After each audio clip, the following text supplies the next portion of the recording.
How do you handle a weird tight end night on Monday Night Football? What do you do with a suddenly resurgent NFC South receiver? And what are we doing with the other stud tight ends that are missing in week 4 action in the FFPC? Plus, Dayo the Machine, Dayo Adeseye is going to join us tonight, the co-host of the First and 15 podcast with two-time Football Guys champion Abib Agbatoba. Dayo will join us tonight because he is leading the chase for the $1 million grand prize in the Fantasy Pros Championship. We've got a great show for you. Dayo Adeseye is here. Don't go anywhere. I'm Eric Balkman. Ferrell Elliott is joining us as well. Your high-stakes fantasy football hour starts right now. Can't stand the pressure. I've seen greater men than these or lesser. Broadcast live and heard around the world, you are now watching the most entertaining hour of radio on the planet. Welcome to the High Stakes Fantasy Football Hour presented by myffpc.com with your hosts Eric Balkman and Ferrell Elliott. The High Stakes Fantasy Football Hour is your home for analysis from the best players in the world. And now, because no one else was available, here are Eric Balkman and Ferrell Elliott. Solace in the scripture. Are we not all our father's sons? I became a man. Nobody ever told me what a man was. Hi, hello, and welcome to the Fantasy Football Players Championships presentation of the High Stakes Fantasy Football Hour here on the FFPC socials. I am Eric Balkman. You know me from the RotoViz High Stakes Lowdown, and of course, the Better Sports Network's High Stakes Fantasy Football Show and the FFPC. You can follow me and connect with me on the X at Eric Balkman. That's at EricBalkman. Greetings and salutations to all you Bulkaholics and for LEX. Thank you to that great introduction, Rob. This is the latest edition of the High Stakes Fantasy Football Hour. Ferrell Elliott will be joining me shortly. Coming up on tonight's show, Ferrell and I are going to be discussing some issues with the Las Vegas Raiders injury report this week, how you handle the Seattle Seahawks backfield, knowing that Kenneth Walker could be on the mend and be ready to gum up the works for Zach Charbonnet, as well as a huge Packers-Vikings showdown that is going to have effects in fantasy football, not for the number 1 receiver in Minnesota, but potentially for the number 2. If you want to connect with us on the X, you can do so at HSFF at Eric Balkman is where I'm at. And always check out the Kentucky Fantasy Football State Championship at KFFSC.com. You can post on our Facebook page at facebook.com/HSFF. You can also email the show at highstakesfantasyfootball@gmail.com if you have any questions for us. Feel free to send them in now. We'll try to get to all the chat room questions, X posts, and emails in the fantasy feedback segment coming up later on in the show. Thanks to our audio engineer and my best friend Bryce, and of course our producer and mutual friend Rob. If you are looking for action in the FFPC and are upset that you cannot do anything anymore because the season has started and draft season has ended, never fear. The FFPC Weekly Challenge is here. Go to myffpc.com, myffpc.com, and play the FFPC Week 4 Weekly Challenge. You can enter for as little as $35 or $200, and you can win up to $2,500. You can play with 10 players. You can play with 12 players if you want to play with kickers and defenses at myffpc.com. Remember, no stacking, only one player per team. In this format, myffpc.com is where to go. You can play in a 10, 30, or 100 team contest with the classic or slim format. myffpc.com is where to go. Remember to like this video, subscribe to the channel, comment on the video, share it with your friends, share it with your enemies, and get notified each and every time we go live here on YouTube. And I'll tell you, we have some exciting shows planned for you over the course of the next week or so. And I will be giving you details on that as we move forward on the show tonight. Shout out to everybody hanging out on YouTube, X, and Facebook and Twitch right now. James Hicks, my good Kentucky buddy right now. Best way to start the weekend, FF Talk with Ferrell and Balky. James, I appreciate it. And he is one half of Team Porky's. Team Porky's Pig I'm trying to make it a weekly thing. We'll make sure that Team Porky's makes an appearance on the program tonight before we send you off into that good night and get you set for week 4. So the stuff that's going on in the NFL right now is very, very interesting. And some surprising stuff, some not so surprising stuff. The biggest thing I want to bring up with you right now, and take this for what it's worth. Nick Wagner, who covers the San Francisco 49ers for ESPN.com, has reported that Christian McCaffrey is no longer in Germany. He has gotten his treatment on his Achilles tendonitis and is back in the States. Now, we don't know what the treatment was, but we do know that Kyle Shanahan said earlier this afternoon that with Christian McCaffrey, quote, we'd like to start hitting his rehab here harder on Monday, which is good. There's no report of Kyle Shanahan saying, yeah, we don't know what's going on. We're just going to give him time and see where he goes from there. This is a thing where they want to amp up the rehab, and amping up the rehab, as Martha Stewart would say, is a good thing. And if that happens, maybe he's back sooner than later. Maybe he spends the minimum amount of time on the on IR, which is great, and he's back sooner than later. But again, we're still early in the process. The biggest thing right now, don't cut Christian McCaffrey. Don't trade him for cheap in a redraft or dynasty league. At least I hold out hope that he is going to be back. Maybe as soon as week 6. I don't know. But right now I'm feeling good on their support from Nick Wagner that McCaffrey and his rehab is going to be amped up starting on Monday, according to head coach Kyle Shanahan. That's the way I feel on it. There's plenty of other things that we need to tackle tonight before we bring in the Fantasy Pros Championship leader, Dayo Adeseye, who is going to be joining us in about 8 minutes or so right now. The guy who's going to be joining us right now is the incomparable Ferrell Elliott, the commissioner of the Kentucky Fantasy Football State Championship. Please welcome him on, Ferrell Elliott. Ferrell, exciting news as you and I talked earlier. You're going to actually be in attendance at that Las Vegas Cleveland game at Allegiant Stadium. How jacked are you for that game? I'm looking forward to getting in that stadium and having a good time. I imagine we'll have a goodly group of Browns fans out there raising hell too.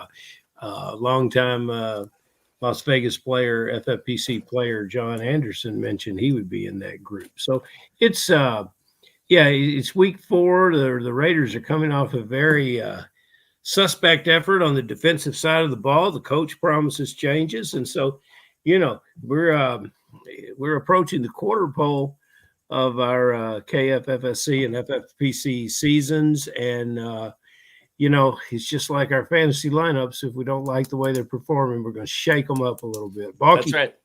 I don't know how we're going to win any awards. We've got a lot of props here from James Hicks and Tom Smith. I don't know how we're winning any awards. We may not into the podcast. Yeah, we may not win it. But Christian McCaffrey. Don't cut Christian McCaffrey. I don't think we're going to have to go deeper. Well, do you want to kick things off with something deep right away? We can. Yeah. Okay, here we go. Tom Smith hanging out on YouTube right now.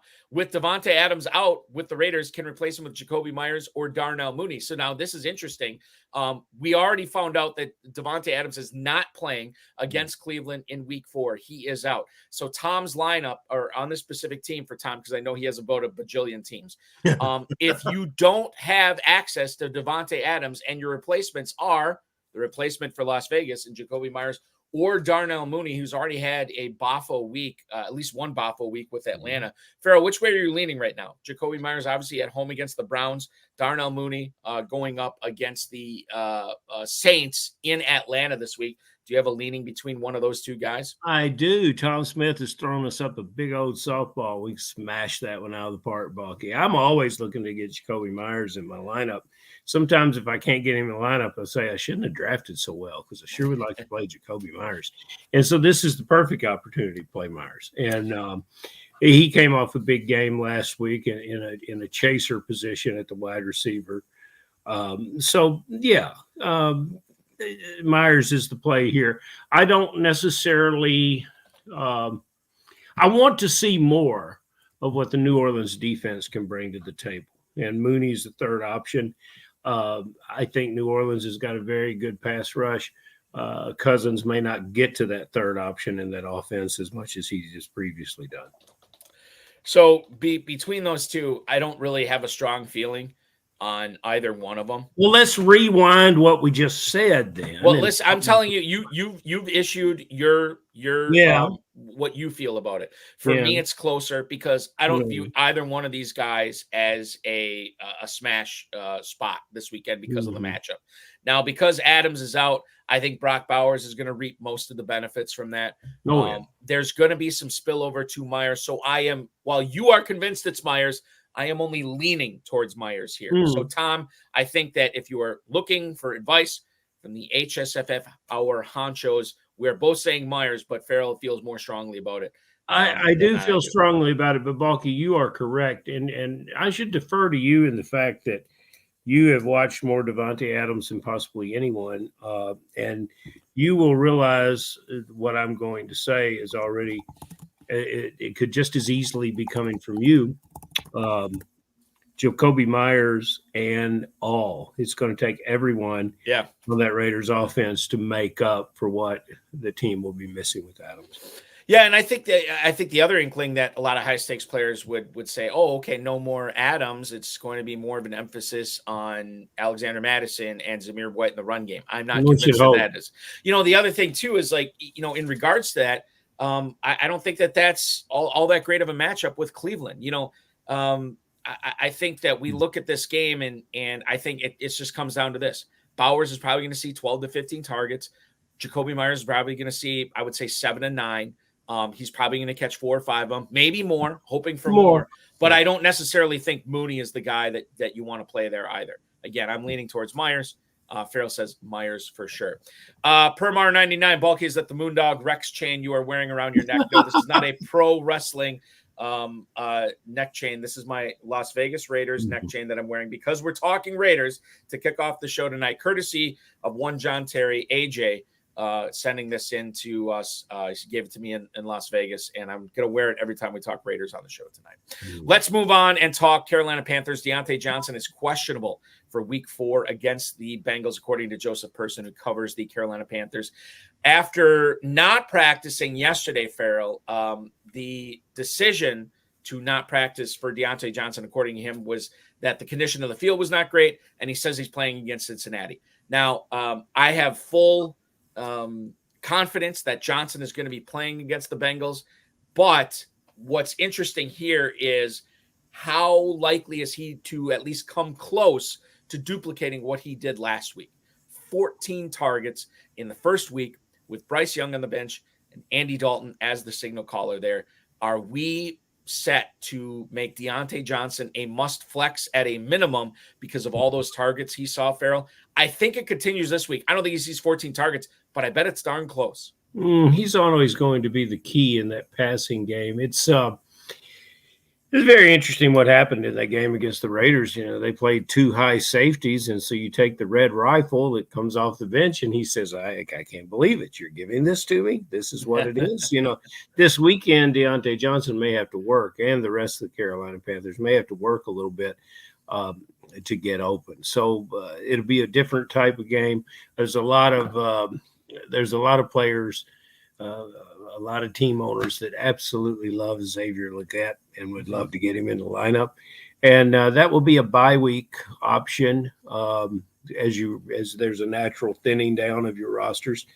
But if you've had multiple injuries, which many people complain that they are experiencing, Legette wouldn't be a bad start as your final flex and just move everyone up. But let's hope he plays. Yeah, the training staff, once again, they work around the clock to get a guy healthy. The 49ers are in an interesting spot this week with a lot of guys hurt. Purdy is going to be playing. We found that out. George Kittle is going to be playing. We found that out. What about Deebo Samuel right now? I mentioned McCaffrey up at the top. We know he's not playing this week. But, Ferrell, what about Deebo Samuel? A guy who apparently got in a limited practice today, officially listed as questionable with a calf injury. Right now, as I look at the schedule, the 49ers are slated to play at 4:05 on Sunday against the Patriots. They're heavy favorites. They're double-digit favorites. How do you handle a guy like Deebo Samuel in your lineups, knowing that you won't get official word whether he's active or not until well after those 1 o'clock games have kicked off? I think what we see from the 49ers and what we know from the way they can manage and coach a game and looking at the opponent, So they know who they're playing, and they're likely not to have a very challenged game. They'll want to get Deebo Samuel on the field to get him comfortable, see what he can do, and move him on if he wants, in fact, to play and if he gets a clean bill of health from the trainers to play. And we all know of packages for Samuel that they make work. But I wouldn't fall for it, especially with what we've seen with the backup running back, Mason, with Juwan Jennings. There's enough there to push the Patriots without pushing Samuel. I also want to bring up too, Joe King, by the way, some of my lineups already look like bye weeks are here. That doesn't happen until next week, Joe, but I understand what you're saying because some of my lineups look the exact same way. If we go down to Houston, we find out that Joe Mixon is officially listed as questionable against the Jaguars. I believe Dameon Pierce has been listed as out. Comes down to Mixon and Akers in that backfield. Ferrell, this is a 1:00 kickoff. If Mixon is active, do you simply play him? Does Akers become flex worthy even if Mixon is active? This is a tricky situation to handle. Based on your running back depth, I would not be afraid to play Mixon, but that doesn't necessarily answer your question. I'm looking at other options. I want to play some other options. I think there's a lot of there's some things at Houston that aren't necessarily right now. And they've got to get the quarterback back on pace. They've got to get the tight end involved in the game and catching the ball. The two receivers that are banged up, but they've got enough receivers to come and answer for this game. Do I expect Mixon to carry enough of a load? And do I expect the game to be rush-oriented? Not necessarily so. What I would love to play is the Houston defense in this game. I agree, and I will be deploying them in multiple spots, no question. Chris Olave apparently suffered a hamstring injury in practice today, which is never something that you want to hear. Now, the good part about this is a 1:00 kickoff, Ferrell. Is it as simple as if Olave is active, you play him and forget about it, or is there a more nuanced situation where you might want to pull back on Olave, given that he might not be a full go in this game and may even be a decoy for a very exciting Saints offense right now, featuring Kamara and Shaheed that have been crushing it so far this year. I don't. Maybe this is like the KISS method. Keep it simple, stupid. With Chris Olave, how do you feel about this injury today? At this point in the season, I want to play healthy players. And I look at the quarterback here, and he doesn't have to count on Olave getting open. He can go. He can pepper the ball all over the field, and he's done a good job of that. He's using multiple receivers. He's got some deep threats in the offense. Olave does not have to click for them to go in and beat Atlanta. So in that case, just like we go back to Tom Smith, who opened the show, he's got some good options there. And everybody right now should have options. So we're in a situation where I would not be hesitant to play a very good later round draft pick, because in the case of Jacoby Myers, I think I selected a double-digit later round draft pick that I like to play. Yeah. So ask me this question when bye week start, Balky. Right. We got to go with Olave. But it's a different question now in week 4, and I think that's an advantage. When are we going to talk about Juwan Jennings? Well, okay, I'm not. I don't want to talk about him because you talk about him all week. Here's the thing. I will bring this up about Juwan Jennings with Kittle back, Deebo Samuel maybe a coin flip in coming back. I really don't have any interest in starting him this week. I'm very nervous about it. How do you feel about it? I would say if you're nervous about this player, Balky, you cannot stand prosperity. This player, if you've been in a situation where last year at Caesars at our Super Bowl draft party, Sweet 16, the player was 4 for 42 and a touchdown. Biggest football game you possibly can have. Add up that in fantasy points, Balky. What's that get to? A lot. No, 442 and a touchdown. 4 for 42 and a touchdown comes up to 14.2. I guess, okay, not a lot, but it's doable. Well, let's round up. That's his jersey number, 15. I'm going to tell you that his jersey number is his floor.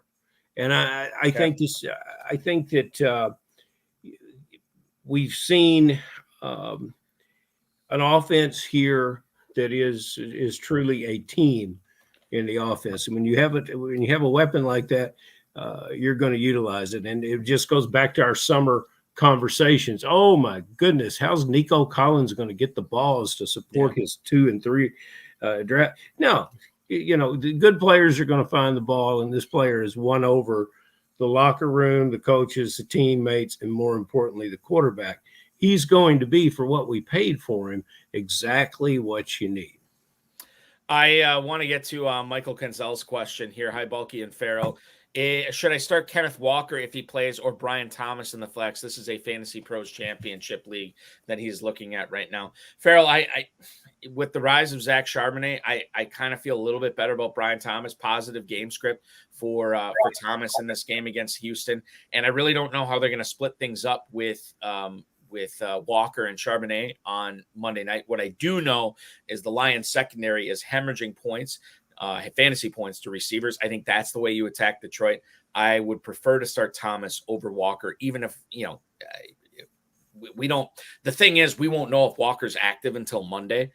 So I am 100% on board with starting Thomas over Walker here this week, and I don't look back on it. Balky, I think you're exactly correct. I would like to look further into Mike's lineup and see if there's someone else. FFPC action, maybe you've got a tight end to play. I'm not very thrilled with quarterback play out of Jacksonville right now. And these talented players that keep coming into this team, and maybe it's because we're missing the tight end, but this team, at some point, this quarterback's got to take it over and go with it. And I'm just not, we saw a game last night where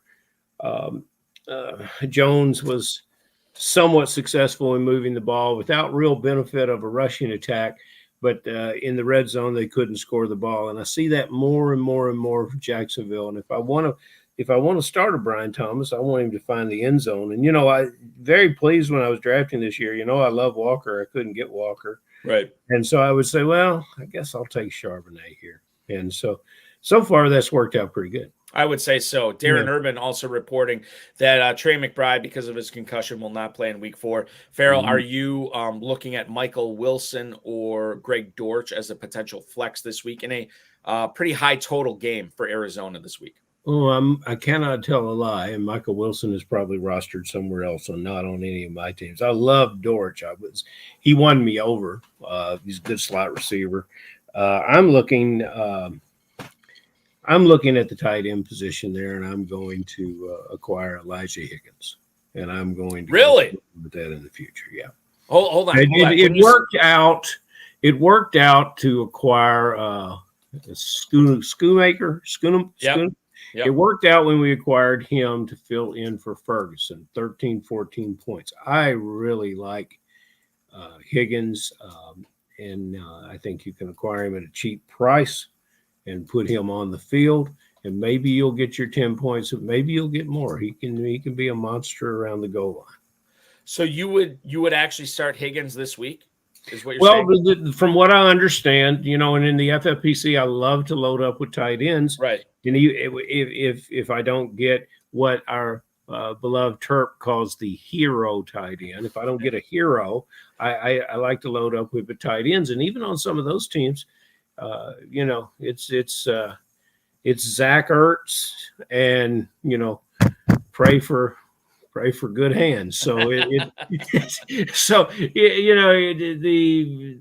the number of injured tight ends, I'm looking for an advantage at the position. I think this player is the advantage at the position. And look, Chig Okonkwo is not setting any records down in Tennessee, except he looks damn good when he gets off the bus. But after that, looks good standing on the sidelines. But so does Higgins. I want to tell you about a fantasy football player who looks good, whether he is crushing it in fantasy football or whether he is podcasting on the First and 15 podcast, part of the Player Profiler family network of podcasts. He is leading the Fantasy Pros Championship right now. He has won well over a dozen FFPC leagues and in the driver's seat to win a $1 million grand prize in the Fantasy Pros Championship this year. You follow him on the X at __ Dayo from the First and 15 podcast and leader of the 2024 Fantasy Pros Championship heading into week 4. It is Dayo Adeseye. Dayo, welcome into the program, man. Thanks for joining us. How y'all doing, fellas? Sorry, I was on mute right there. That's all right. We're doing good. You were on mute, which means you're a podcast professional. You do a great job on First and 15. Actually, while we're kicking off the interview tonight, how did, I know you and Abib do this show and a cast of characters, obviously, on this program that you guys do. How did the First and 15 podcast come to be? How did you guys get the idea for this? Because it's a great podcast, great high stakes podcast to listen to for sure. Okay. Yeah, that's a good question. So it's funny. So me and Abby, and for those who are not aware, Abby actually won the contest 2 years in a row, which I think was the first time that was ever done. Correct. Which was kind of crazy. But me and Abby went to high school together, right? And we play fantasy football. Like I used to commission some ESPN leagues and here play in our leagues, and we just enjoy the sports. But so we just maybe like 2018, we saw each other out one day, and I just got into dynasty football. So hey, you need to get in dynasty. This is a new thing. It's better than what we've been doing. He was telling me about this high stakes thing. And I was like, I don't know what that's about. Tell me more. And I kind of got him a little bit in dynasty, got me a little bit in high stakes. And he ended up winning that next year. Mm-hmm. And I was like, oh, wow. Okay, that's cool. Let's see if I can do it the next year. He ended up winning that next year. So then we just started this like a group chat, where during the training camp or summertime, we would just kind of go back and forth with things we were hearing. Most of the time it would be something we saw on Twitter or X or whatever you call it. But the thing about our discussions is that they end up turning into a lot of arguments, right? Yeah. So we would debate like crazy, and we're both very strong-headed individuals. So we kind of put our foot in the sand, and we just kind of go what we believe in, and we'll go all day. And then one day I was just like, hey, you won 2 championships. Why don't you just start a podcast, right? Like, or do a show or do something with it, right? Like you did something nobody's ever done. Like do something about it.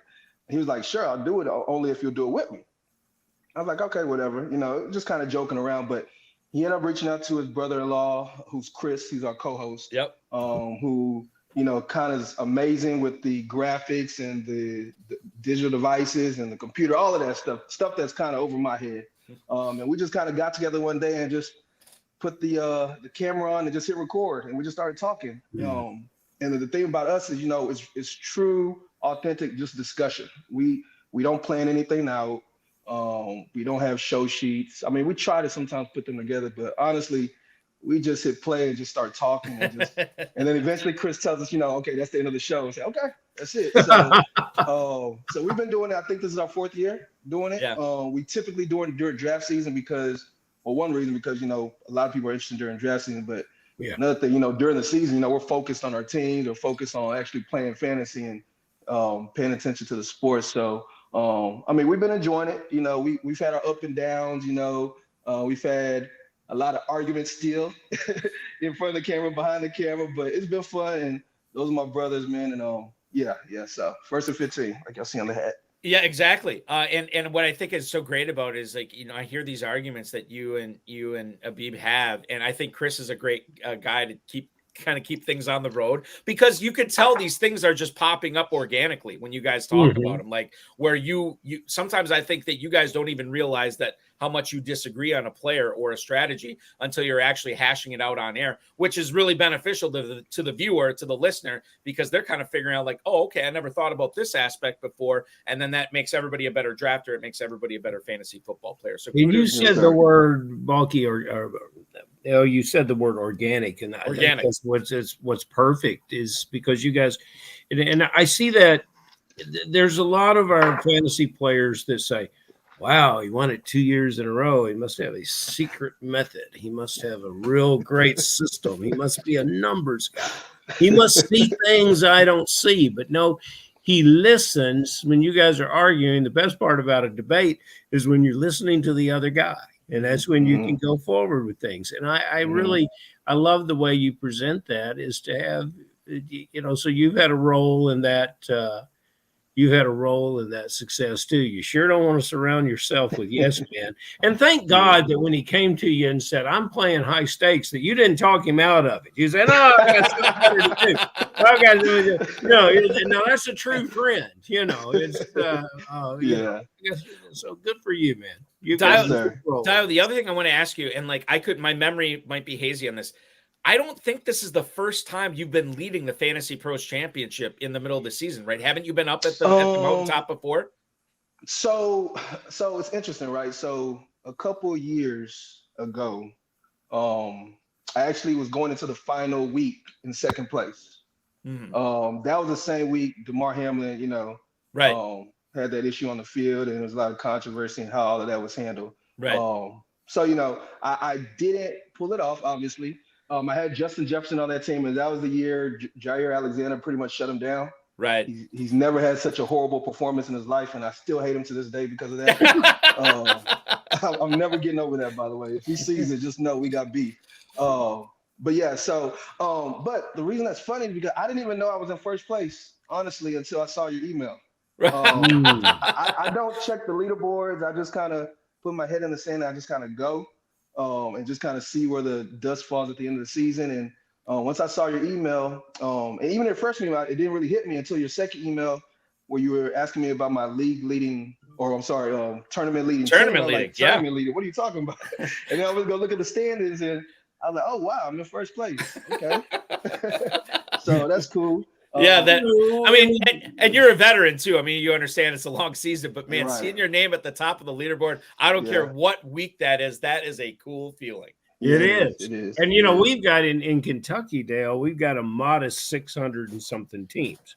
And when the leader moves in there for the first time, I'll take a picture of it and I'll send it to him so he knows he's leader. But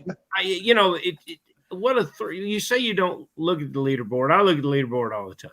Because it adjusts for the plays, and I want to see, because Balky and I were fortunate to be in this situation, so we don't know everybody, but we damn near know close to everybody. So, and we're somewhat rooting for everybody. We say we know that guy, we know.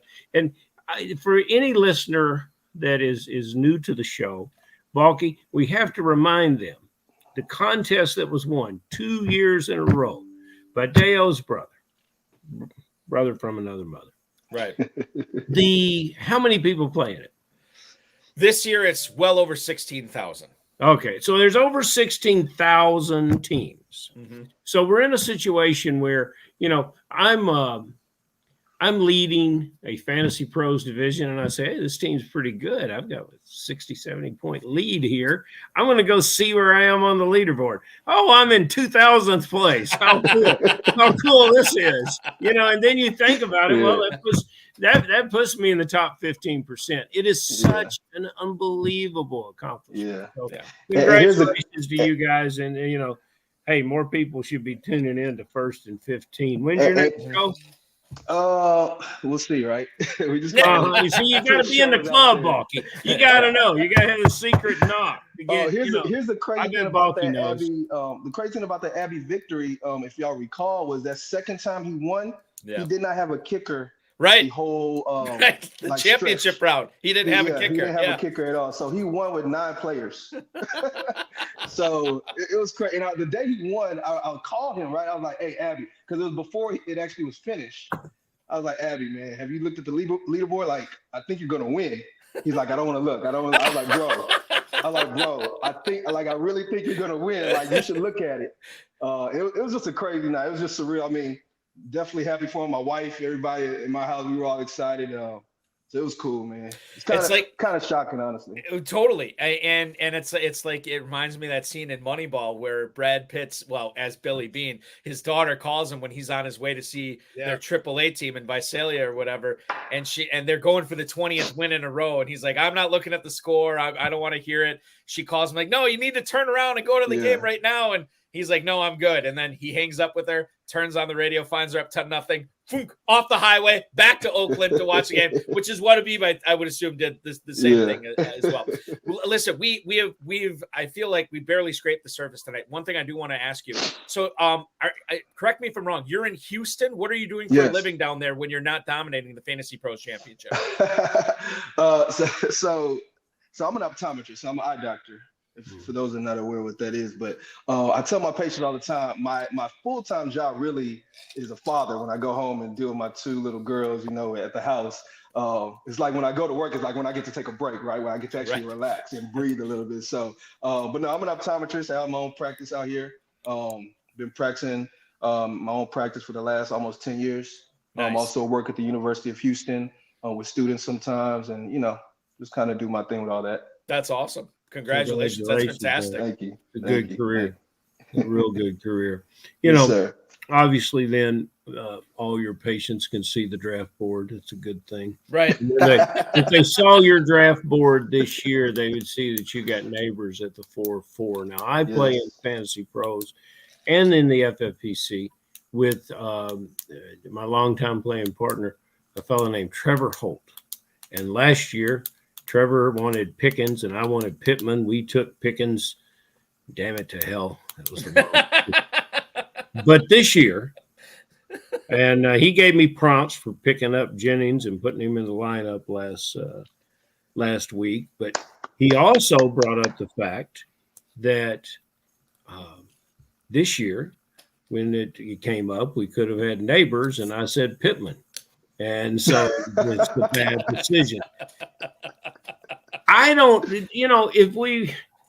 I think Neighbors is playing like a first-round draft pick, early second-round draft pick. What's going to happen next year? Can he keep up this pace in this offense? That's what amazes me so much, because he's not getting a whole lot of help.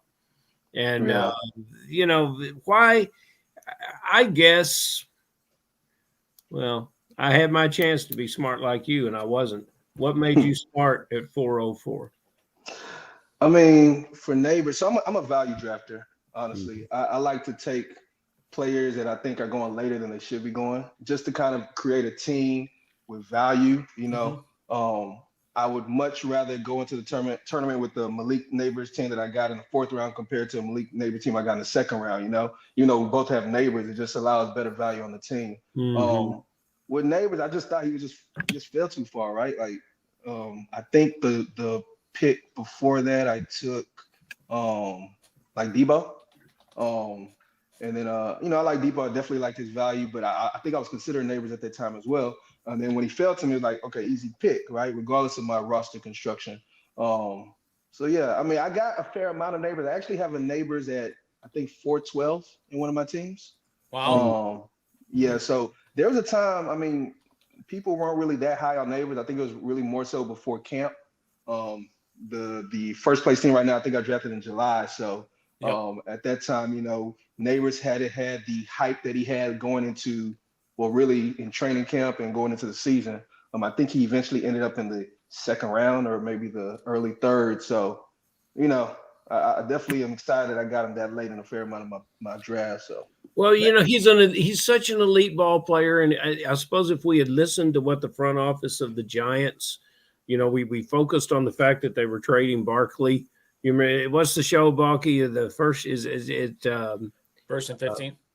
No, that's you're talking about Hard Knocks. Hard Knocks. Yeah, the Hard Knocks with the spring with the front office. If we had listened to them talk about Neighbors, we should have known. We could have listened to those guys. I mean, at the end of the day, we still have to be slightly concerned about his quarterback, right? Like, that was my follow-up question. That really was what took me away from him. Is you can't be sure about that quarterback, and how's he going to generate touchdowns? Because the team sure isn't. Yeah, I mean, I watched the game last night, and I mean, looked like they were like, look, just run a hitch and we'll get the ball to you. You know, just take the ball. And he was getting because, open. Yeah. So if that's what they're gonna do, I mean, hey, let's keep going till the wheels fall off. And honestly, the way they're using, they might fall off at some point. Hopefully not. Cross my fingers, but yeah. So I didn't. Let's put it like this: if I was as smart as I maybe seem, I probably would have had a lot more neighbors than I have now. Yep. But I mean, it is what it is, right? I do want to point out, this is why I always tell people to draft early, because Dayo drafted this team July 6th. That is in first place overall. Yeah. Deebo Samuel, right, 309. Malik Neighbors at the 404. Barkley at the 204. And Breece Hall at the 109. Good on you, my friend. That is fantastic. You talk about being a value drafter. That is on the post that you look up value drafting in the dictionary. Breece Hall at the 109 is the picture they put in there. Congratulations. Yeah. You showed up on the right night, and then you got to play those guys on the right night, because I went fishing for a compliment, and you guys clapped because I picked up Jennings, but I've got 16 teams. He's on all 16 of them, but he only played in 11 of them. So I walk around, feeling like 5 times a dumbass because of the situation. So I really, it's hard to celebrate when you got 5 times a dumbass hanging on your shoulder. I mean, that's the hardest thing, honestly, in fantasy, though, right? Like deciding who to start and who to sit. Like you can draft the best team, even have great depth, pick up the best players on waiver wire, but when it comes time to decide, okay, who are you actually going to put in your lineup? We only have 10 slots, right? Yeah. This is not best ball. So you have to really make those tough decisions. And there's a lot of instances where, a player that's more highly touted, better matchup, more confident, you put them in your lineup and they bust, while somebody has a worse matchup, less value, they end up hitting and they're just sitting on your bench, kind of like Jennings, like you're saying now. So I can't fault it. Sometimes this is about luck and circumstance, and, that's the game we play. I think you got to make your own luck. Now you've talked about your friend that obviously only needs to start 9 players, but the Trevor Holt, my playing partner, just posted, and Balky, you might want to bring this up where everybody can see it. This is what I'm dealing with. Neighbors is a wide receiver number 1. Pittman is on a milk carton. So I'm going to ask you a question, because I do love Pittman. Do you give up on him this weekend, or do you give that young quarterback a chance to get his best receiver the ball? You mean Pittman? Yeah. Pittman. Oh no, I'm done with him. You're done. No, I can't do the Anthony Richardson thing right there. It's crazy. It's just Anthony Richardson, one of my on frat brothers, but I've watched too. I mean, he's in our division. We played in the first game of the season. Like I can't trust that arm. I can't trust that offense, and I would love to. I honestly kind of wish they put Joe Flacco in, right? Maybe, because then I'll be all aboard. But right now, until I see it, and I don't even know how they're gonna utilize Josh Downs yet. Like Downs is still a weapon for that team. Not. You talk about the milk carton. Wow. Yeah, I'm sorry, Ferrell, if that hurts you with all your. It doesn't hurt me. I just believe in the player because I see the potential. But oh boy, it's Balky and I last week on the show, we talked about the need to get the ball to the hands of the number 1 receivers in the league. And it happened down in Tennessee last week, and it's happening some other places. I just – Wait, you said it happened in Tennessee, so you think Hopkins is the number 1? Yeah, he was last week. Okay. Part of that was Alexander, too, because Alexander followed Ridley around the field, and Stokes was on Hopkins. And Ridley put up a goose egg, did he not? He had 1 catch. He Yeah. He was there. Dayo, let's go to this question from Michael Kunzel on YouTube right now. You're talking about Anthony Richardson. Would you bench Anthony Richardson in favor of Andy Dalton against the Bengals this week? Honestly, I would still probably go with Richardson just because of that running floor. Right. I think if they actually utilize his skill set, fantasy-wise, he'd be great. I just don't think he's good for the options around him, his ancillary pieces. Now, with that being said, this is the revenge game for Dalton going back to Cincinnati. Yeah. Just got that started, getting everybody's excited. I don't know if I fully believe it yet. I wasn't. I mean, I guess y'all are Raiders fans. I was watching when I started the show. I saw your Raiders stuff, so I don't know how good they are as a defense and how that matchup was for the Panthers last week. I kind of want to see it one more time. If I was shooting for the moon, I mean, why not, right? Because not a lot of people are playing Dalton, and you kind of get ahead of the field. But who I trust more, it would probably be Richardson, because even his bad games, he's still putting up fantasy numbers. You just have to hope he finally puts it together for, the 60-minute period. Dayo, last week, Buccaneers-Broncos game, Bucky Irving, 9 carries, 70 yards. He also had 3 catches for 14 yards. Rachaad White was still involved, but Rachaad White didn't touch 40 yards total in that game. How close is Bucky Irving to being a flex play in the FFPC this week? I think he's a flex play now, actually. I mean, the last few games he's played, a lot of people probably didn't have him in his lineup, but he still produced maybe average 7-8 points, which is not bad. The great thing about it this week is we finally got the bat signal a little bit. Like, the team actually came out and said they want to use him more. And when the team actually says that, I wouldn't be surprised if we wake up Sunday morning and, Jay Glazer comes out and with the message that the Buccaneers decide today they're going to put Bucky Irving as a start, stuff like that. It wouldn't surprise me at that point, and it would be like, great, because I got so much Bucky. With that being said, I mean, I'm wishful thinking, right? With that being said, the Bucs still like White. They like his pass protection. So kind of want to see how that kind of plays out. But if I was in need right now and I need somebody to fill the flex, I mean, you're having players going down every day now. Olave, like y'all just said, it went down today, which is crazy. Devontae Adams out of the blue. I didn't even know he was hurt. Like, I don't know where that came from. But if you have these gaps in your roster, then hey, I wouldn't mind putting Bucky in. He hasn't even scored a touchdown yet. So everything he's done so far has just been a straight running the ball in a few pass catches. So and you're right. Something just happened in Washington that is a real break, and you've talked about guys that are like your brothers. I have one that I draft with that I've known, since we were 12 years old, my buddy Fenton, who is a late bloomer in fantasy football. And he'll come to the live draft and he'll sit in and he'll have a few things to say. And usually he's like talking to the neighbor about, I say, quit talking to the neighbors. They don't want to be disturbed. And then he goes up and he's getting the chicken tenders and he complains because there's not enough white gravy for the chicken tenders and all this, and everything. But in the 8th round, he leaned over to me and said, "What about Brian Robinson?" And I said, "That's golden. That's exactly where I need to be." And I don't think any of us, I've been very happy with Austin Eckler's production. And I think the team's going to miss him and I'm going to miss him. But who isn't going to miss him is Brian Robinson's owners. He's getting a bigger piece of the pie to start with, and now he looks like he can carry all they give him. And I've been thrilled with this player. All this other list of fine players that you have, Brian Robinson's not on that team either, is he? He is. I don't see him on your first place team. I do. You're not on the first place team? No, I don't see it. Well, give the rest of us a chance. But Dayo, I do know that you have him on a bunch of teams. Oh, so many. And real quick, before I even discuss this, your buddy at the live draft, see, that's something I would do because I'm trying to distract everybody. Like that's the end that I would think about. Like, he's distracting me. The neighbors aren't concerned, and he's getting that white gravy all over himself and bitching and moaning.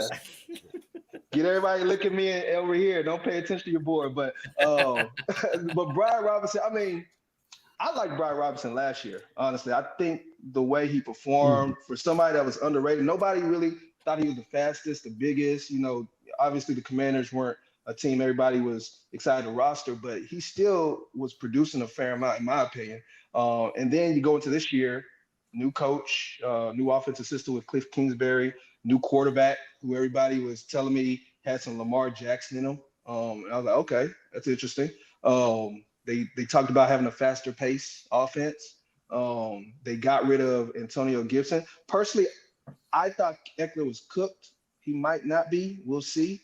He's looked pretty okay thus far, but I didn't think Eckler was that much of a threat. And the crazy thing is, like on our show one time, we were talking about this exact scenario when we looked up the ESPN depth charts, which at that time was, projected or whatever. And they had Eckler as a starter.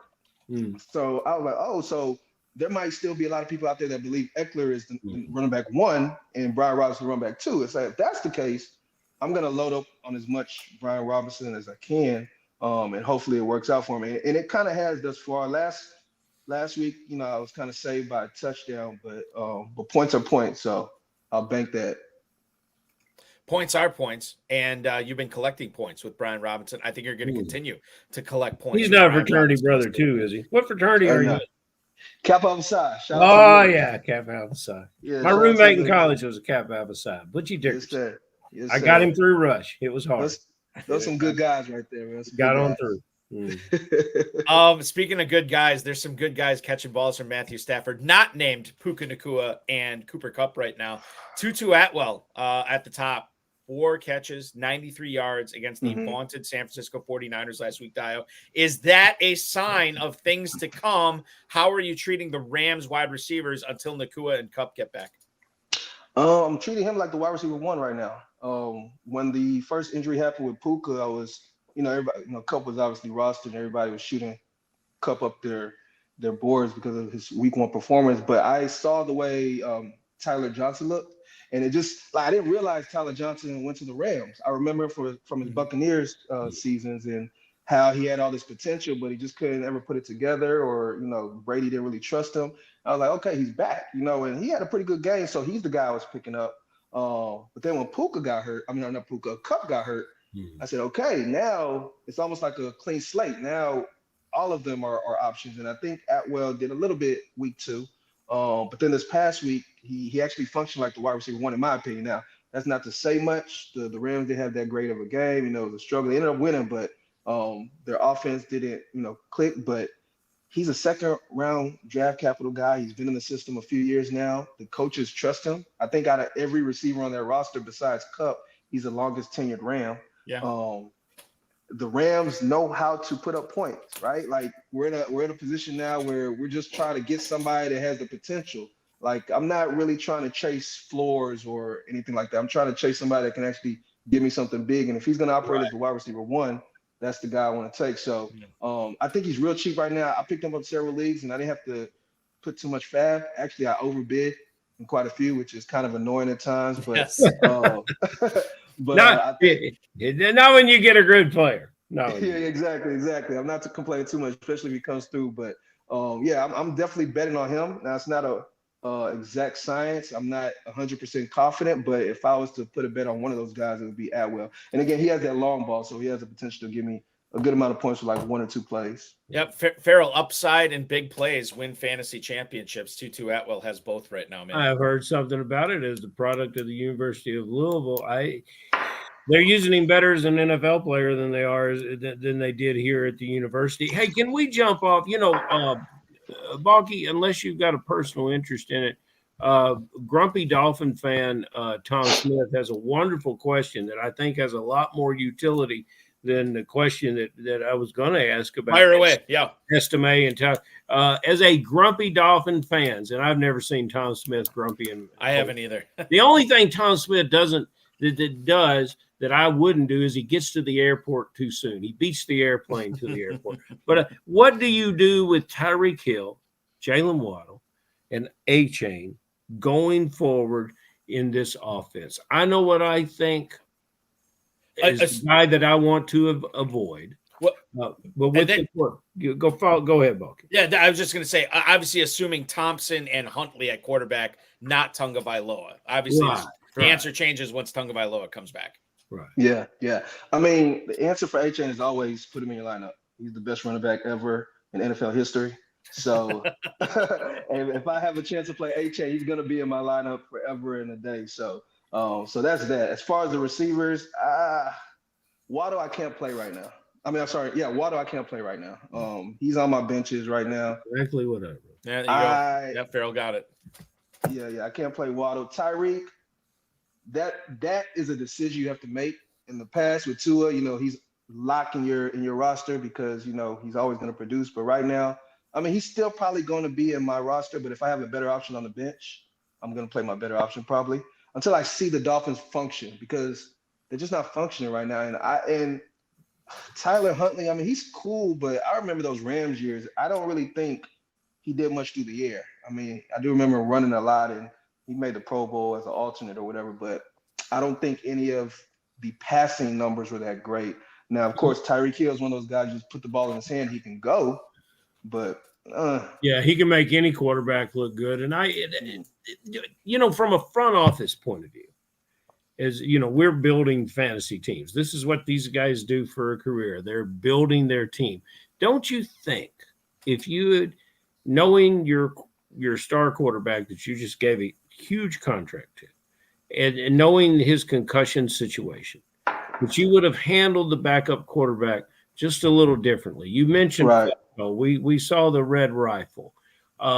There's other backup quarterbacks that can step in and give you a really good chance to win. And I think Skyler's story is still to be told, but now they're on their third quarterback, and just a thought. And I think I look at, that's what kept me away from Waddle. It was Jones. I think I may be pushing it too much to look at who the backup quarterback is, but damn, if you had Waddle in this situation, I mean Neighbors, not Waddle, it was Jones. If you had Waddle in this situation, I think he's the clear loser in this offense. And you paid a lot to get him. Yeah. It's one of those things. Go ahead. I was just going to say, it's one of those things like, you drafted Waddle based on Tagovailoa being quarterback. And I don't want to say he's quarterback dependent because he's still better than a lot of other receivers out there. But based on how the rest of your draft should have gone, you probably do have better options than Waddle right now, and he needs to be on your bench. Right. I don't think it's quarterback dependency. I think it's organizational malpractice. Like Skylar Thompson did not look like a true NFL quarterback. Like he didn't even look like he should be a third stringer, right? Like if you know you have a quarterback that's not the biggest, has had a history of injuries, major injuries, severe injuries, and you have these grand hopes of going to the Super Bowl, you put this great team together, and then you're going to pay him all this money, you would think you'd have a good backup plan in place. I mean, anybody can get injured any play. And you don't want one injury to derail your whole season. Like you don't want to build a team like that. Same thing with your fantasy team. You don't want to build a fantasy roster where you have one injury and you pretty much have no shot anymore. Looking at you, my CMAC teams. But like they had no backup plan. And I honestly don't understand why they're not calling Ryan Tannehill. They're not trying to make a trade. Davis Mills is available, by the way, if anybody wants him. He's chilling in the back. We got him. We'll wrap him up. We'll send him your way. I like Davis Smith. I will remind anyone who needs a quarterback, Balky, that Luis Perez is still available. Luis Perez, and if only the Dolphins would have traded with the Titans to get Malik Willis, we'd be Malik's talking a world about beater now. See what a change of scenery can do. Malik couldn't even take a snap at Tennessee. You know what's wild, and I don't know if this is a national thing, but the stuff that they've been talking about in Northeast Wisconsin here is that if you throw the ball in the ground every single play, you get a quarterback rating of 39.6. It's true. Malik Willis's quarterback rating in Tennessee was 39.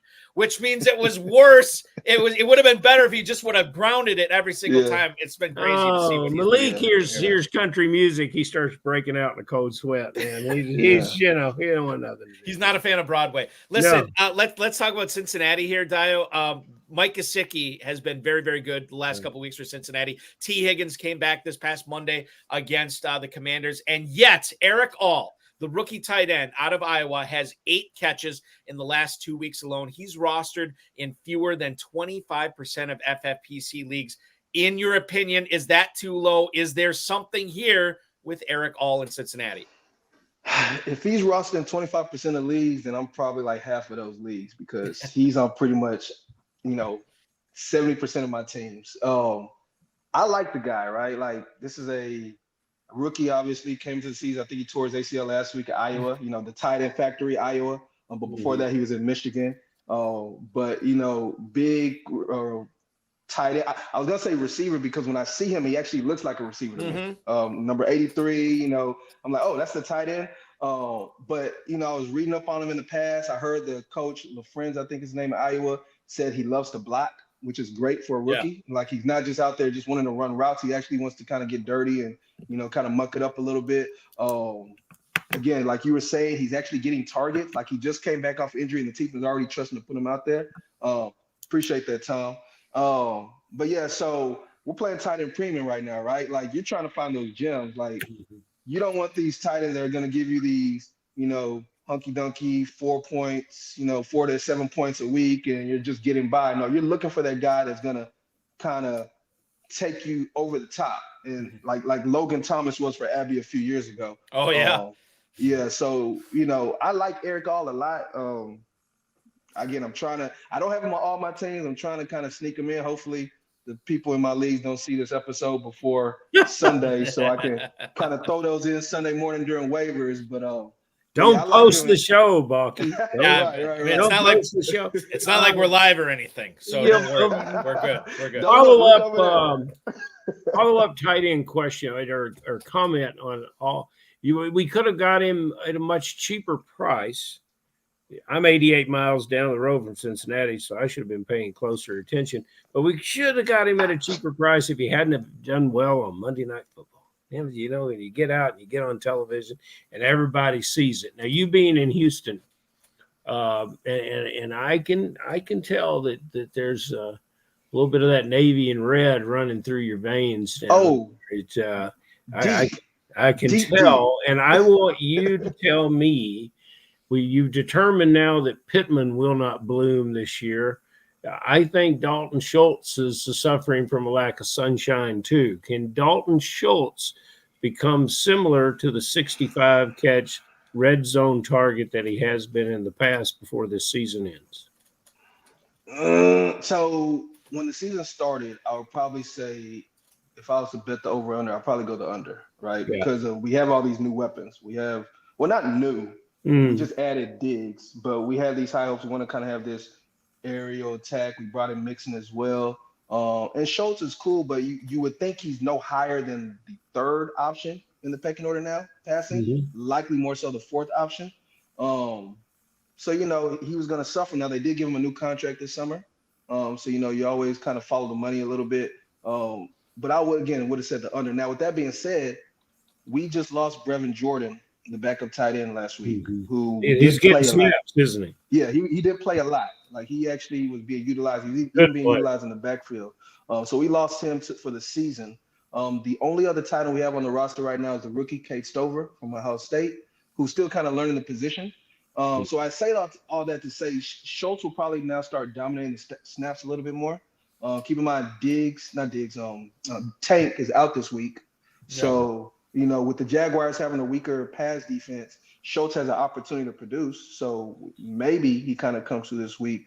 But if you were trying to invest in him in the long term, I'd be a little bit nervous. And I don't think it's necessarily been quarterback dependent. I've seen Schultz looking at his hands. So, the ball's been there and he hasn't caught something. Yeah, he was having those problems last year too, but we kind of put a blind out of that.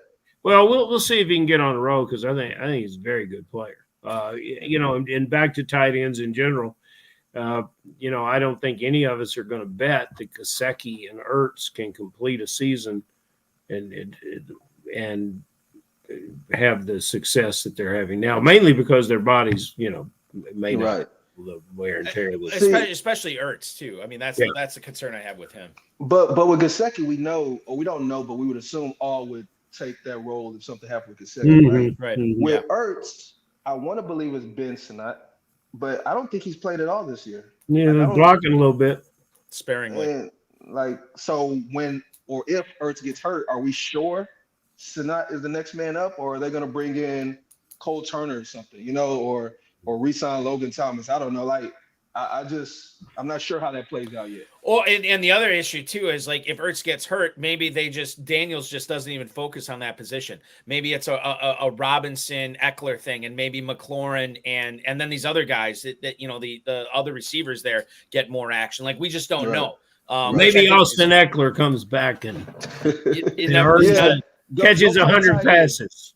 Go play tight end. Let B-Rob hold down the running back. There you go. Oh, I'm here for tight end Austin Eckler for sure. Hey, Balky, do we have time to ask a running back question from Cincinnati? Please, absolutely. Moss and Chase Brown. I'm a big Chase Brown fan. We have a draft. Part of our draft is on the Kentucky side at the Cincinnati Airport Marriott. We have a live draft up there, so we draw a lot of guys on the Kentucky side that are big Bengals fans. And I thought they would be a little more aggressive on Chase Brown this year. They were not. I think they're aggressive now. I like what I see in this player.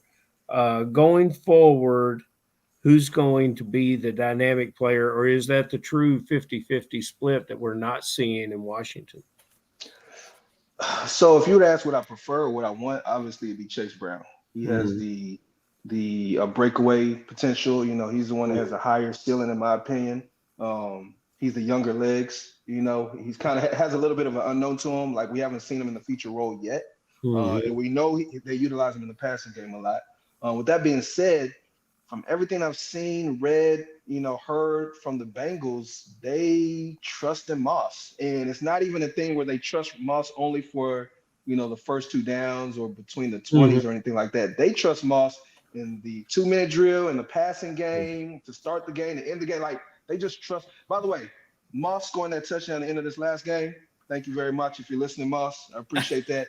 But it's like they haven't gave Chase his specific role on their team. He's really just coming in as relief. Yeah. And I mean, we can wish and we can say, Brown is a more talented guy. He should get the reps, all we want, and at the top of our lungs. But at the end of the day, it's all about what the team believes. It's all about what the coach wants, what the coach believes to be the case. And if he believes in Moss, I mean, they gave him a little bit of money. They got rid of Mixon for him, I guess. If the coach believes in Moss, maybe they're good buddies. They go bowling together or something like that. Then it's going to be the Moss show, right? So I'm not here to argue that. I can just play what I see. And right now I see Moss being the guy. So, but I'm holding on to my Chase shares because I actually have a fair amount of Chase. So, because neither of them were very expensive. Yeah, exactly. Yeah, that's true. Very good point. Ferrell, I'll let you ask the last question of Dayo here before we call it a night. Get us a sleeper, buddy. We need a sleeper. Everybody's for week 4 specifically. For week 4, okay. Week 4 sleeper. Oh wow. Okay. So I was gonna say this earlier, but then I heard the news about Mixon. By the way, I don't know. I don't think Mixon plays this week. Typically, the Texans were pretty like. We're not too aggressive in our injury playing players that are slightly hurt, right? Mixon missed the last 2 days. He missed Wednesday and Thursday. He came back today. Typically Fridays are walkthroughs. Yeah. So I don't know how much practice he really did. They labeled him as limited. So with all that being said, I think Cam Akers has a good shot of being sleeper this week. All week, man, that game we played against the Vikings, the whole city has been like dogging our offensive line, especially Tunsil, with all those penalties. I mean, they've been hearing it every single day. All the sports radio, all the Twitter spaces, everywhere. I mean, they've been saying things like, take the captain tag off of his jersey, bench him, things like that. Like, can we trade Tunsil? I mean, it's been crazy. So as an offensive line, if you're hearing that all week, you would think they would go into this game kind of motivated. Like, okay, let's now put our good foot forward. We're back home in Houston. We're playing against a team that we feel confident we can be a division rival, so we have familiarity. Let's try to, impose our will, put our knee on their throat and really like smash them in. And if Mixon doesn't play, I mean, Damian Pierce is out already. It's going to be the Akers show. I mean, Gumbawale will get some reps, but when they're at the goal line, they're going to give the ball to Akers. We like to run the ball. So he's one sleeper. Another one is same game as actually Parker Washington. Jacksonville. Yeah, out of nowhere, right? But last he's year Tutu Atwell waiting to happen. Right. In a bit of a different route type tree, but he's right. It's interesting you said about the players hearing this, and it wasn't so long ago that players didn't pay a lick of attention to the radio shows, the newspaper. They didn't read it, they didn't listen to it, and then came Instagram. And now the players, they're paying attention. They're checking, they're searching their name and see what people are saying. And you just say can't avoid it, and if they can avoid it, the missus can't. And it's just So yeah, Parker Washington, like I said, he got those opportunities last year. He did well with them. Gabe Davis, I think, is kind of hurt right now. Yeah. I don't know what's going on with Christian Kirk. Like, they're not using him as much as I would expect them to use him. But if Gabe Davis is out, Parker Washington is a deep DFS sleeper. And then my other guy is actually going to be a guy y'all mentioned, which Ferrell, you mentioned him, and I'm surprised you even mentioned him. Like, it shocked me. I was in backstage, like, oh my gosh, he said my guy, but Elijah Higgins for the Cardinals. This guy was drafted by, I don't know if he was drafted or he was undrafted for the Dolphins. No, he drafted late, but okay. He was drafted. Okay, yeah. So he was a late draft pick for the Dolphins. I want to say he was a converted receiver. And then he just didn't make the team, and they cut him, and he signed with the Cardinals last year. I don't think he got much reps last year, but this guy has the receiver prototype. And he's McBride, so. And he's a true tight end. I mean, one of the problems is that you get these guys that play tight end, and you say, oh, they're going to use him in a slot. Likely's having a little bit of this problem because when Likely's on the field in the slot, he's got a different kind of defender on him. And now he's having a hard time creating any kind of space. Yeah. But Higgins, when he was at Stanford, was in that spread offense, and God forbid they were playing behind all the time too. And, so the balls were in the air. He's got good hands and can catch it. So I don't know about the future going forward with him because he's backing up one fantastic player, but I think I wouldn't mind having him on my team. 59 catches, 700 yards, and 2 touchdowns in his senior year at Stanford. 6th-round pick by the Dolphins in 2023 as well. Yeah. Good stuff tonight, Dayo, from not only your insight on how to build a team, but some of the sleepers that you're looking at for week 4 too. People that we're always paying attention to, trying to figure out who do we utilize to occupy those final few spots on our roster every single week too. Go ahead. Can I add one thing? Or 3 things, mate. Real quick. I'm sorry. 3 things. Go ahead. We'll give you 4, man. Yeah. Shout out to Chris. But so 2 players, I'm actually a little bit nervous about people playing this week that I would avoid, or I'm a little hesitant, right? Mm-hmm. Number 1 is Rashawn Johnson. I know everybody, was picked up in waivers like crazy everywhere. People spend a lot of fab. They probably want to put him in the lineup this week. They're hearing the Browns want to give him an extended look. I mean, the Bears want to give him an extended look. I'm not sure how that's still going to play out, right? Swift is not going. I'm not gone. Herbert is not gone.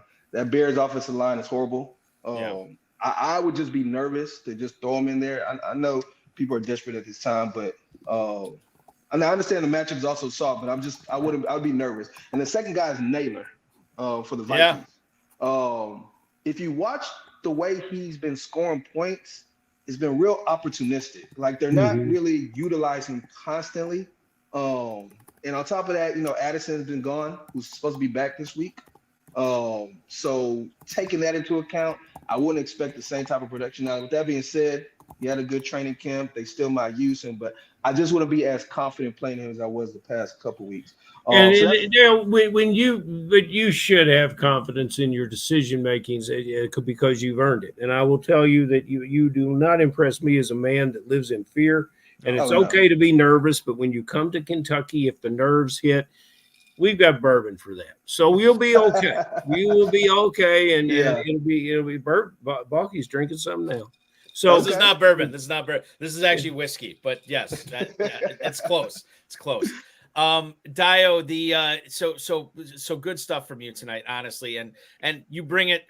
This is a taste of the First and 15 podcast that you and Abib and Chris do all the time. It's great stuff. It's one of my favorite shows because there is not enough stuff out there with high stakes players who are exposing themselves to the grind, the drafting, like everything that goes into becoming an FFPC champion. Obviously, Abib has done it twice. You're on your way right now, first place in the FantasyPros Championship. Congratulations on that. That's awesome stuff. Yeah. We will continue to listen to the First and 15 podcast. We will follow it on the X at @first_15. And of course, follow you on the X at __Dayo. Doc Noop. It is Dayo Adeseye. So good to have you on the program tonight, leading the FantasyPros Championship. Continue to listen to First and 15. Thank you so much, my friend. This was awesome. Thank y'all for having me. It was great, honestly. I appreciate it. Looking forward to the next one. You got it. Yes, well, but next we're going to have you on when you're holding that $1 million check for sure. Amen to that. Thanks, Dayo. Be good, man. All right, man. I'll take it easy. Good luck in week 4. Dayo, the machine, Dayo Adeseye, joining us on the program tonight.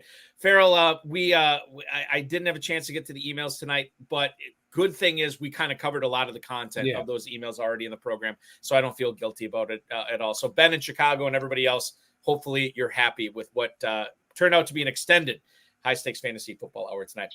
Ferrell is the commissioner of KFFSC.com, the Kentucky Fantasy Football State Championship. Enjoy the Raiders and Browns from Allegiant Stadium in person on Sunday with the Dizzle. I am extraordinarily jealous. I know you'll have a great time. Hey, how about we do this show a week from today? Sound good? We'll see you then, Bogey. That is Ferrell Elliott, ladies and gentlemen, the co-host with the most, the definitive commissioner of fantasy football, hopping aboard the High Stakes Fantasy Football Hour tonight, as he does each and every week on this program. I want to thank him. I want to thank Dayo Adeseye and the FFPC, Rob, Bryce, of course, each and every one of you for hanging out and watching tonight. The HSFF Hour will be back next Friday, 10 p.m. Eastern Time. Main event, Week 3, FFPC second place team owner, Josh Becker will be our guest. Be a fun conversation with him. 2 straight guests out of Texas. This is going to be great as Josh Becker joins us next week. In case you missed the RotoViz High Stakes Lowdown this past Tuesday night, it was Week 1 FantasyPros Championship, 5th place team owner and Fantasy Empire podcast co-host Dan Williamson, who hopped aboard with me. Great episode, a lot of fun on that. Check it out on the YouTube socials in case you missed it. Next Tuesday, the Week 2 FFPC main event leader, Scott Johnson, will join me at 10 p.m. Eastern Time on Tuesday night. In case you missed last night's High Stakes Fantasy Football Show on the Better Sports Network, RotoViz's Blair Andrews and I chopped it up for 2 hours. It is the definitive pregame Thursday night football show out there. We led you right into the game. We had a blast. Hopefully you can join us live next week. In case you missed it, YouTube socials, our YouTube FFPC socials is where to watch it. We will go live at 7 p.m. this coming Thursday. Play the FFPC Weekly Challenge. No draft, no salary cap, just fun. $35 or $200 to enter. Win up to $2,500. No stacking in this. You're playing one player per NFL team in the same format of the FFPC World Famous Playoff Challenge. 10, 30, and 100 team contests available now at myffpc.com. That's myffpc.com. Remember to like this video, subscribe to the channel, comment on the video, share it with your friends and enemies, and get notified each and every time we go live, which will be, again, this coming Tuesday at 10 p.m. Eastern Time. Good luck in week 4. Hopefully the ball bounces your way. Thanks for watching, everybody. We'll see you next week.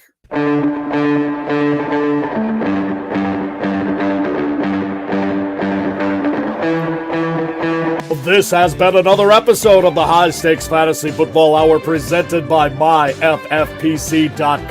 It was broadcast live and was watched around the world. Balky and Ferrell will be back next week with more analysis, more interviews, and more advice from guests much smarter than they are. Thanks for watching, and we'll talk with you again next week. One other thing I should mention, in case you were not aware, there are 2 Monday night games again this week. The Titans and Dolphins getting underway at 7:30 Eastern Time on Monday night, and then 45 minutes after that, probably the main card of the night, it is the 3-0 Seahawks taking on the 2-1 Detroit Lions. So 2 Monday night games. Obviously, some injury issues to be aware of. Sounds like Laporte is going to be fine, but you never will know with Kenneth Walker and some of these other things with the Dolphins starting quarterback, so on and so forth. Make sure you are set to go on Sunday with some replacements because there are 4 teams playing on Monday night. Be good. I love all y'all. Thank you so much for watching. We'll talk with you on Tuesday, or this show will go live on Friday at 10 p.m. Eastern.